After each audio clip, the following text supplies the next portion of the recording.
Hello everyone and welcome to today's presentation on collaborative group assignment of community and population nursing. We are students of Seneca College in Nursing Leadership and Management program.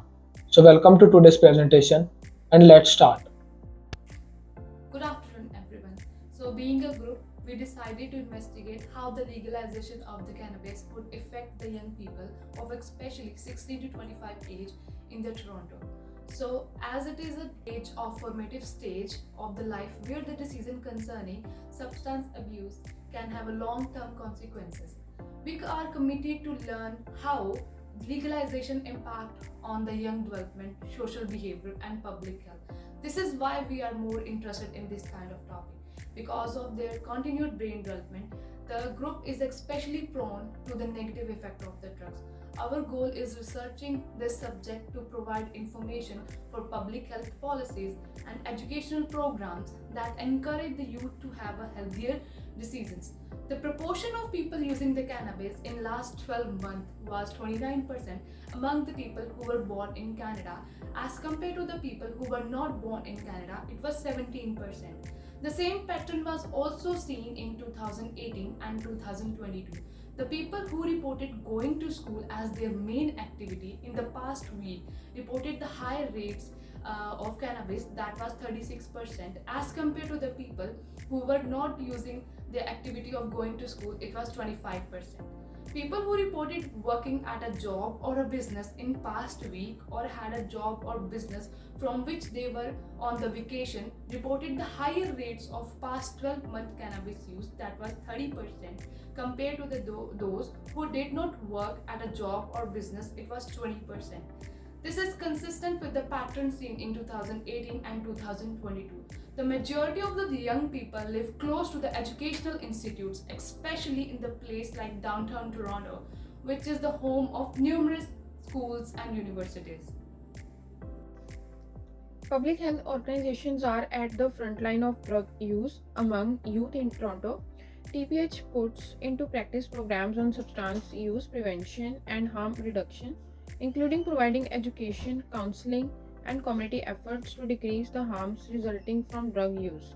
The Ontario Ministry of Health supports resources, including the Ontario Student Drug Use and Health Survey, which collects key data to inform public health policy and programming aimed at youth. The Canadian Mental Health Association, on the other hand, works for the provision of mental health services that are responsive to the specific needs of vulnerable population, including youth who are vulnerable to substance abuse. CMHA focuses on awareness, counseling, and linking youth with the community for mental health and addiction recovery. Community and advocacy groups also play an important role in the support of at-risk youth. Community and youth advocacy organizations such as Evergreen Toronto support youth through educational and community development programs that target variables such as social inclusion and awareness services for vulnerable population, like those provided by the Center for Addiction and Mental Health. Give specialist recovery services to young people with addiction. The CAMH also advocates for evidence-based policies and creates an environment for young people to be surrounded by holistic support system. My name is Karamjit Kaur and I introduced to the community assessment. Community assessment for cannabis use among youth, and its purpose is like identify gap in services, resources and knowledge related to cannabis use in youth. And it's important like address the impact of cannabis legislation and increase uses among young people to promote well-being and informed discussion making. Now, I would like to talk about rationale for needs assessment. Understanding the impact of cannabis use on youth, like identify knowledge gaps and services need, and highlighted available resources and support system, development evidence-based strategies to mitigate risks, growing concern over cannabis use among youth necessitates proactive measures. Now I would like to talk about the sources of information, like primary sources, its services and questionnaires. Target youth aged 16 to 25 for quantitative data on usage pattern, focus group and interviews. Engage youth parents, educators, and healthcare providers for qualitative insights. Secondary sources like public health reports analyze existing trends and health outcomes. Community organization and records, understanding existing interventions and identify services gaps. So now we will discuss about community context and challenges.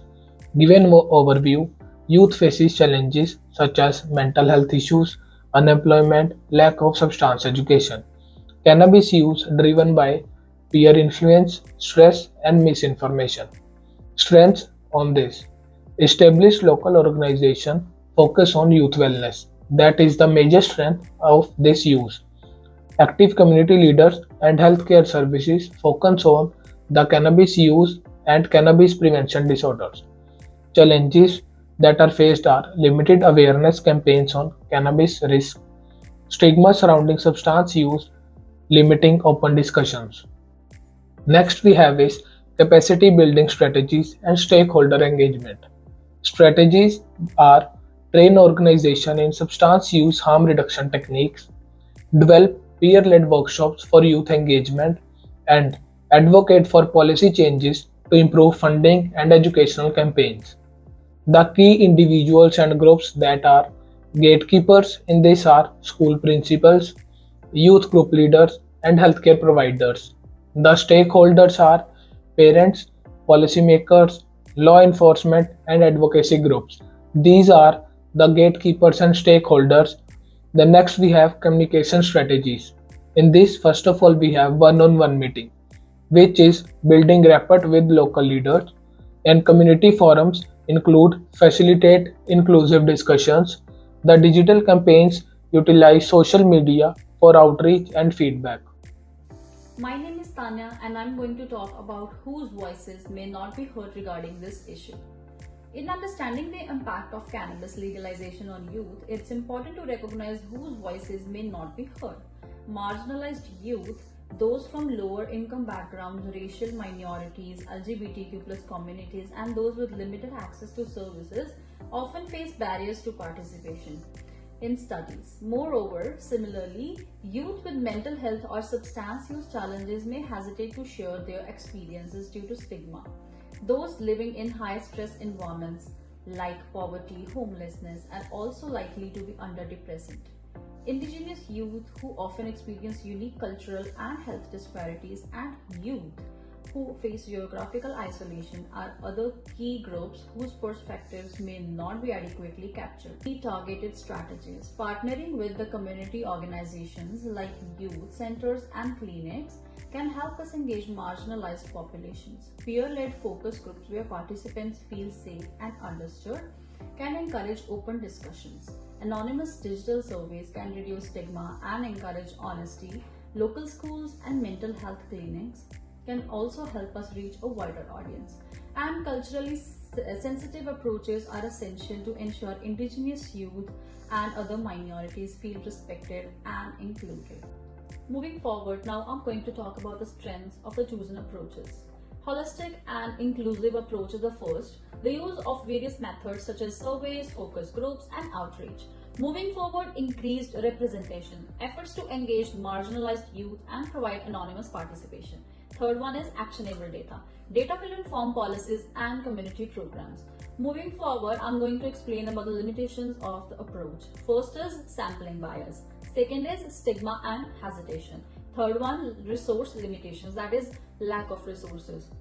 And fourth one is limited longitudinal data. Other we have is advocacy considerations, which include empowering youth. Give marginalized youth a platform to share their experiences and perspectives will be of great benefit.